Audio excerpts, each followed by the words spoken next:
लेकिन 16 साल के बाद भी तो न्याय नहीं मिल पाए, अभी भी तो नहीं मिला, इसलिए तो हम कोर्ट में गए हुए हैं और तमाम पॉलिटिकल पर्सनों के द्वारा अपने माध्यम से हम गुहार लगा ही रहे हैं, प्रार्थना कर ही रहे हैं। अब बताइए, हम काम करेंगे 12 महीने, पैसा मिलेगा 8 महीने का, और वो भी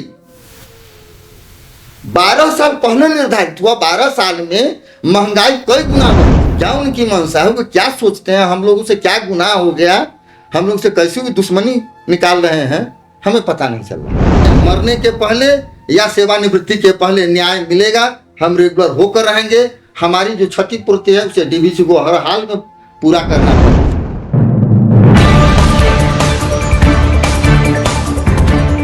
नमस्कार, मैं हूं कुंवर अभिषेक सिंह, हाजिर हूं आपके बीच एक खास मुद्दे पर चर्चा करने के लिए। और यह मुद्दा काफी गंभीर है। शिक्षक समाज के आईना होते हैं, दर्पण होते हैं, और देश में जो भविष्य निर्माण का कार्य जो है वो शिक्षकों के हाथ में होता है।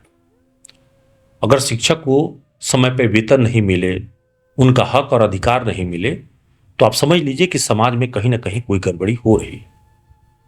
और यह काम अगर केंद्र की एक लोक उपक्रम करे तो उसको क्या कहेंगे?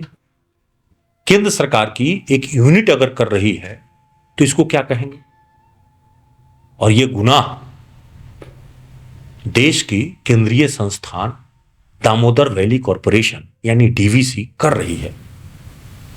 और ये 1-2 वर्षों से नहीं चल रहा है, पिछले 22 वर्षों से शिक्षक का एक समूह इस इंतजार में बैठा हुआ है कि आज नहीं तो कल इंसाफ मिलेगा। इस इंसाफ की आस में वो प्रबंधन से गुहार लगा रहा है, पॉलिटिकल लोगों से गुहार लगा रहा है, सांसद से गुहार लगा रहा है, और सबसे बड़ी बात है कि न्याय व्यवस्था पर भरोसा करते हुए माननीय कोर्ट से गुहार लगा रहा है। हम बात कर रहे हैं डीवीसी के अनुबंध शिक्षकों की। डीवीसी पंचायत के हाई स्कूल के 2 शिक्षक हमारे बीच मौजूद हैं। वो अतिथि भी हैं और इस वक्त में पीड़ित भी।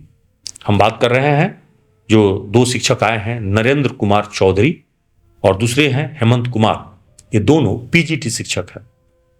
उम्र के अगर नौकरी की बात करें तो नौकरी भी अब बस कुछ ही साल बचे हैं, इसके बाद ये भी सेवानिवृत्त हो जाएंगे।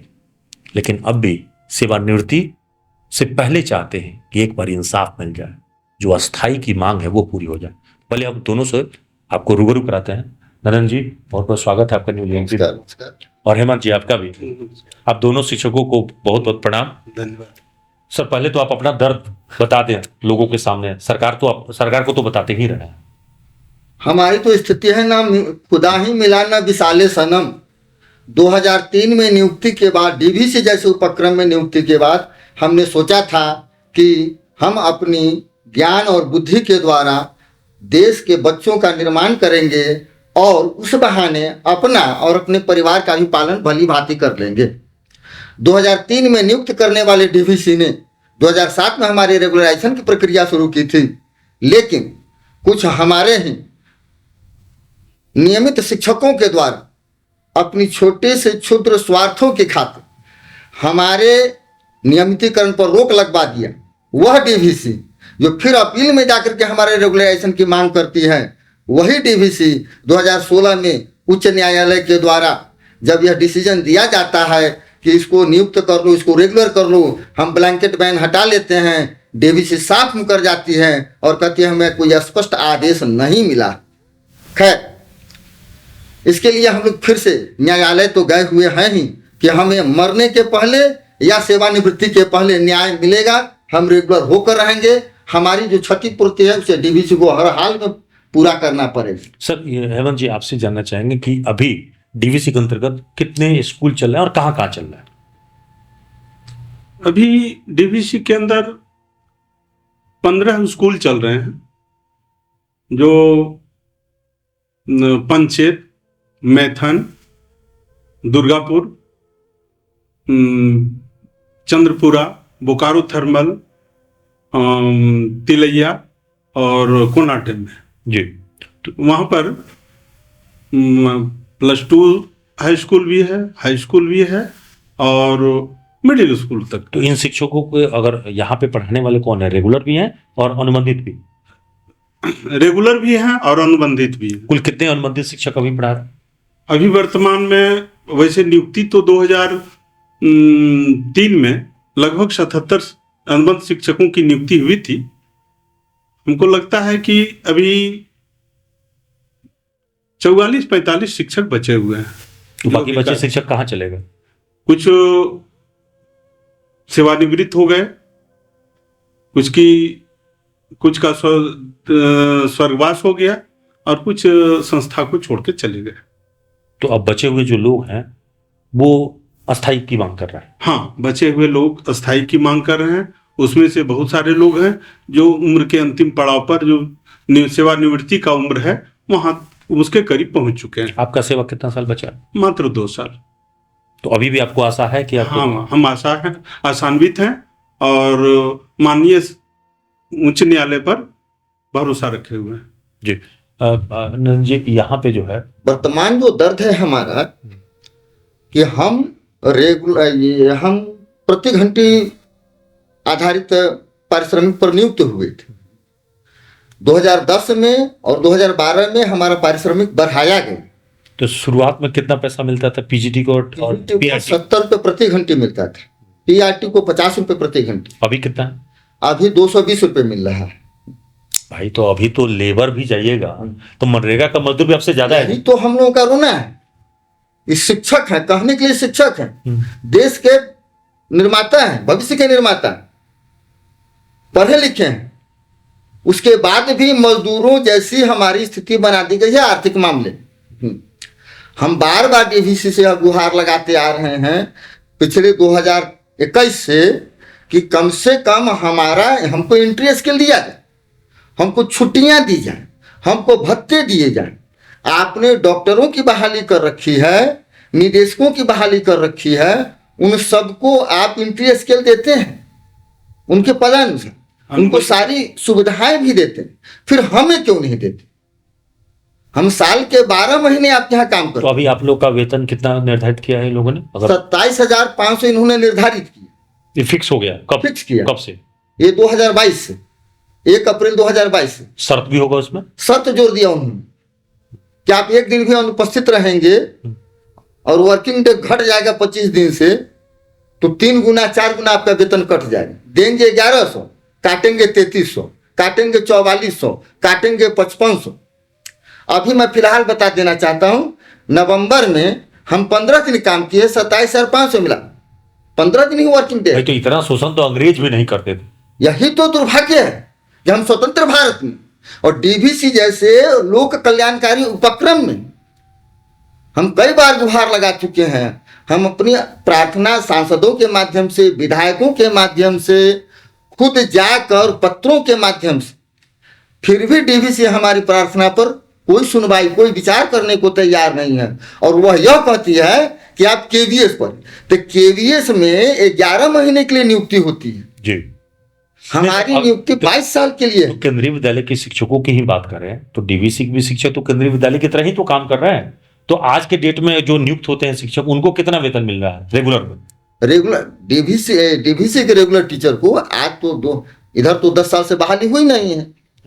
पीआरटी में उस समय जो बहाली हुई थी, टीजीटी में 2010 में, उनका प्राइमरी बेसिक है 61,000 रुपये। अच्छा, उसी अनुपात से जोड़ लीजिए कि पीजीटी का कितना होगा। उनको हैंड कैश 1,30,000 या 32,000 रुपये मिलता है।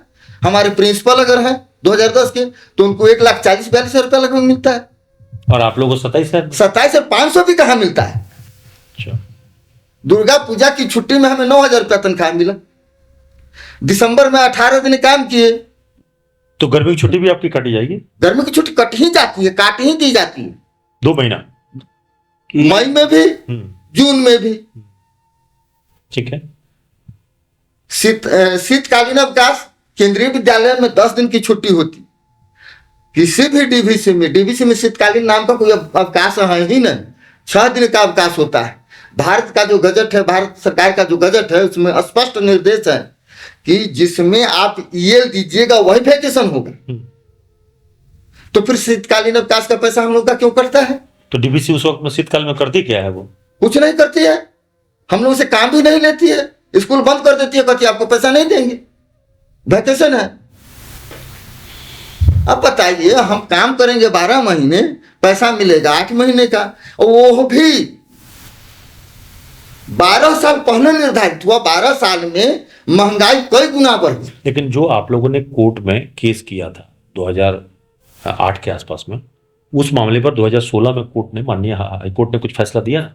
उस समय तो कोर्ट ने कहा, डीवीसी ने एफिडेविट दिया कि हम 50% सीट कॉन्ट्रेक्चुअल टीचर के लिए आरक्षित रखकर मात्र 108 शिक्षकों की ही बहाली करने जा रहे हैं। 216 हमारी वैकेंसी है लगभग, तो उतने पे किया भी, 108 पर किया भी, तो खाली रह गया। खाली रह गया, आज तक खाली रख तो लिया, आप लोग से भरा भी तो नहीं भरा, जबकि कोर्ट का आदेश हो चुका है। इसी बात की तो हम लोग फिर पुनः न्यायालय गए हैं, तो हाईकोर्ट में फिर गए आप लोग। फिर गए हैं। तो अब क्या है कि डीवीसी एक बार जो आप लोग के लिए गंभीर थी, 2008 में जाके अपील भी की, अब क्या वो नियुक्ति की बात ही छोड़ दी? बिल्कुल भूल गई, याद दिलाने पर भी याद नहीं करती। क्या उनकी मंशा है, वो क्या सोचते हैं, हम लोगों से क्या गुनाह हो गया, हम लोग से कैसी भी दुश्मनी निकाल रहे हैं, हमें पता नहीं चल रहा, और इसी बात का हमें रोना है। तो अब तो आप लोग का सेवानिवृत्ति का टाइम आ गया ना? अब तो हम मात्र, हमारी सेवानिवृत्ति की उम्र 5 साल और बची हुई है। अभी बोकारो में शोभा पांडे नाम की एक महिला शिक्षिका, जो इसी 31 जनवरी को रिटायर होगी बेचारी, वो केस में है। अब क्या करेगी, कहाँ नियुक्त कराएगी डीवीसी? नहीं तो 2000, आप सोचिए कि 2003 का मामला है जब आपकी नियुक्ति हुई, 2007-8 में आप लोग हाईकोर्ट में गए, और वो फैसला आते आते आपका 2016। हम नहीं गए कोर्ट में, हमारे लिए डीवीसी नहीं गए कि उनको रेगुलर करने की स्वीकृति हमको दी जाए। लेकिन 16 साल के बाद भी तो न्याय नहीं मिल पाए, अभी भी तो नहीं मिला, इसलिए तो हम कोर्ट में गए हुए हैं, और तमाम पॉलिटिकल पर्सनों के द्वारा अपने माध्यम से हम गुहार लगा ही रहे हैं, प्रार्थना कर ही रहे हैं, और उम्मीद करते हैं कि हाई कोर्ट बहुत जल्द हम लोगों के हित में, हमारी लंबी सेवावधि को देखते हुए, कानून के नज़र में इस लायक मानते हुए निश्चित रूप से हमको नियुक्त कराएगी, रेगुलर करेगी। तो आप लोग कोलकाता में गए प्रबंधन से बात करने के लिए? कई बार गए हैं, अनेक चिट्ठियां दी हैं, आमने सामने बैठ करके बात किए हैं। तो नए सांसद ढुलू महतो से भी मिलकर मामले को कहिए, उठाए। मुलाकात नहीं हुई है, लेकिन जो वर्तमान सांसद महोदय हैं, उन्होंने 3-3, 4-4 बार चिट्ठियां दिया, 3-3 बार जाकर के वार्ता किए। पूर्व सांसद पीएन सिंह के टाइम में भी मुद्दा उठा। बिल्कुल बिल्कुल। तो फिर से एक बार नए सिरे से जो नए सांसद हैं उनसे कहिए कि ये मुद्दा लोकसभा में उठाएं। बिल्कुल उठाएंगे, बिल्कुल जाएंगे, बिल्कुल कहेंगे उनको। इन्हीं लोगों से तो उम्मीद है। ये लोग अगर जनसेवक कहलाते हैं, ये लोग जनसेवक अगर हमारी बात नहीं सुनेंगे तो हम लोग कहाँ जाएंगे, क्या करेंगे? जी, तो देखिए ये गंभीर मुद्दा है, और इसीलिए शिक्षक इस वक्त में व्यथित हैं, दुखी हैं, और कुल मिला के कहिए तो ये गंभीर मामला इसलिए है कि शिक्षक, अनुबंधित शिक्षक हैं ये डीवीसी के, और इनके साथ शोषण हो रहा है। शोषण इसलिए मैं कह रहा हूँ कि एक तरफ रेगुलर शिक्षक को आप उनके सारे सरकारी मानक के हिसाब से सुविधा दे रहे हैं, दूसरी तरफ इन शिक्षकों को आप वो अधिकार भी नहीं दे रहे हैं जो उनको मिलना चाहिए। और इसीलिए कहा कि ये दुर्भाग्य है कि देश में शिक्षकों के साथ 2 तरह की पॉलिसी एक ही विद्यालय में चलाया जा रहा है, जो उसके नैसर्गिक अधिकार का भी हनन कहलाएगा। काश डीवीसी को कोई समझाता कि शिक्षक शिक्षक होता है, उसके बीच में इस तरह के बंटवारा बिल्कुल ठीक नहीं। वो जब बच्चों को पढ़ाता है तो उसमें वो डिस्क्रिमिनेशन नहीं करता। वो जब बच्चों को पढ़ाता है तो उसमें वो किसी तरह का भेदभाव नहीं करता है। तो वो शिक्षकों के वेतन में भेदभाव क्यों कर रहा है? उससे भी ज़्यादा कि अब डीवीसी को अपनी एक पॉलिसी जरूर लानी चाहिए ताकि इन शिक्षकों को भी वो हक अधिकार मिले जो पिछले 22-23 साल से इसी उम्मीद में कार्य कर रहे हैं कि आज नहीं तो कल हमारा सेवा स्थायी जरूर किया जाएगा। अब देखना है कि इस मामले पर डीवीसी प्रबंधन और मौजूदा जनप्रतिनिधियों की नजर इनायत कब तक होती है। आज के लिए इतना ही। सहयोगी नरेन और विवेक के साथ गौरव शेख से न्यूज़ एनपी धनबाद।